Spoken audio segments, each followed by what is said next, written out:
তো চলো এখন আমি বানাচ্ছি দই চিকেন ভাপা। তো তোমরা দেখতে থাকো, রেসিপিটা তোমাদের সাথে আমি শেয়ার করছি। তো চলো মাংসটাতে মশলা মাখিয়ে নিই। কী কী মশলা মাখাচ্ছি একটু দেখে নাও। প্রথমে মাংসটায় দই দিয়ে দিয়েছি আর গোলমরিচ দিয়েছি। আর এখানে বাটা মশলার মধ্যে আছে পেঁয়াজ, আদা, রসুন আর কাঁচা লঙ্কা আর কাজু, এটাও দিয়ে দিলাম। তারপর নুন দিয়ে দিলাম আর দেবো একটু সর্ষের তেল।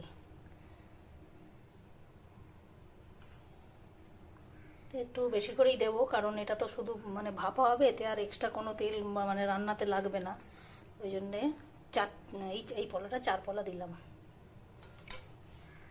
চলো এটাকে ভালো করে মাখিয়ে নিয়ে একটু মেরিনেট করতে দেবো।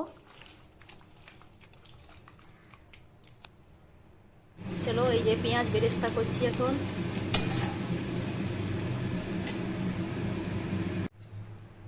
ওপর দিয়ে কটা কাঁচা লঙ্কাও দিয়ে দিলাম। এবারে কড়াই বসিয়ে দিয়েছি।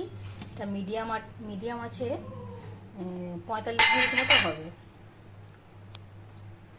তারপর হয়ে যাবে আমার দই চিকেন। রেডি হয়ে গেছে আমার দই চিকেন, মানে ভাপা দই চিকেন। তো দেখো কেমন হয়েছে।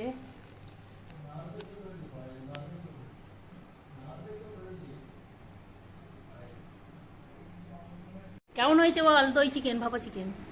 দারুণ। তুই আয়, চলে গেল, তোকে তো আরো দরকার। আয় তুই বেশি মা। তুই আয়। কেন চলে যাচ্ছে কেন? কেমন হয়েছে দই ভাপা চিকেন? দারুণ।